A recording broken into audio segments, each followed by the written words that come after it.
এক সময় এক রাজ্যে এক রাজা বাস করতেন এবং সেই রাজার রাজ্যে অনেক প্রজা বাস করতেন এবং সেই প্রজাদের মধ্যে রাজা তিনজন প্রজাকে তার কাছে ডাকলেন এবং তিনি বললেন যে আমি তোমাদের একটা কাজ দিতে চাই। তখন সেই প্রজারা বললেন, হ্যাঁ মহারাজ বলুন কি কাজ করতে হবে। তখন সেই রাজামশাই তিনজন প্রজাকে তিনটে বস্তা দিলেন এবং সেই বস্তা দিয়ে বললেন যে সামনের বাগান থেকে এই বস্তা ভর্তি করে তোমরা ভালো ভালো আম নিয়ে এসো। তো যথারীতি রাজার কথা মতো প্রত্যেকে গেলেন বনে এবং বনে গিয়ে প্রথম ব্যক্তি ভালো ভালো দেখে আম সেই বস্তায় ভরলেন এবং যে ছিলেন দ্বিতীয়জন ব্যক্তি কি করলেন, উনি মনে মনে ভাবলেন, ও রাজামশাই আমাদের তিনজনকে বস্তা ভর্তি আম ভরতে ভরে নিয়ে যেতে বলেছে, আম কি করব এত আম। তো যাই হোক আমি ভালো খারাপ মিশিয়ে নিয়ে যাই। তো উনি ভালো খারাপ মিশিয়ে বস্তা ভর্তি করলেন। তৃতীয় যে ব্যক্তি ছিলেন উনি ভাবলেন যে রাজামশাইয়ের আর কোনো কাজ নেই, আম ভরতে পাঠিয়েছেন, বেশ ঠিক আছে, প্রথমে কিছু লতা পাতা ভরে নিই, তার উপরে কিছু আম বিছিয়ে নিয়ে চলে যাবো, রাজামশাই অত দেখবেন না। তো যথারীতি তিনজন যখন ফিরলেন রাজার কাছে, রাজামশাই তখন বললেন, বেশ ঠিক আছে, তোমরা আম নিয়ে এসেছো, এরপর তোমাদের তিনটে কক্ষ দেওয়া হচ্ছে, তিনজন তিন কক্ষে থাকবে এবং এই যে বস্তা ভর্তি আম তোমরা কুড়িয়ে এনেছো সেই আম খেয়ে তোমরা জীবন ধারণ করবে 1 মাস অবধি।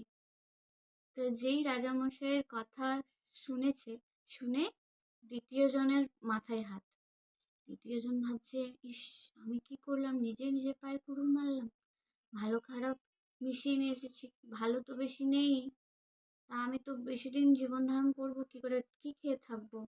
আর তৃতীয় জন ব্যক্তি, তার তো অবস্থা আরোই খারাপ, সে মনে মনে ভাবছে, যেগুলো আমার খাওয়ার জন্য নিতে হতো আমি তো পুরো বস্তা লতা পাতাতেই ভর্তি করে দিয়েছি, ওপরে তো জাস্ট কয়েকটা আমি আম বিছিয়ে এনেছি, কি হবে এখন।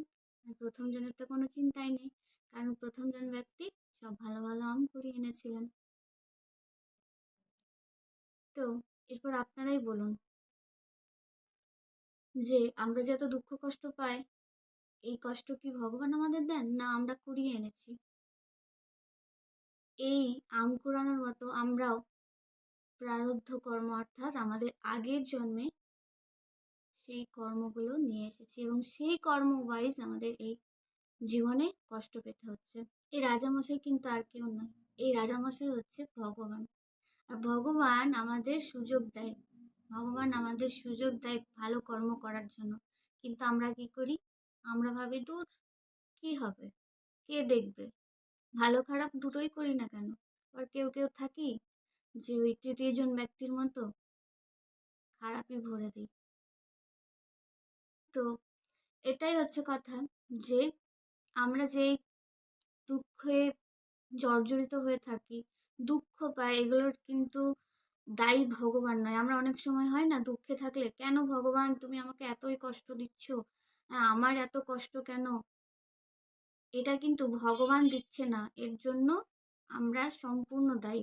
কারণ ভগবান আমাদের সুযোগ দিয়েছিলেন কিন্তু আমরা সেই সুযোগের সদ্ব্যবহার করিনি, তাই আমাদের কষ্ট পেতে হচ্ছে।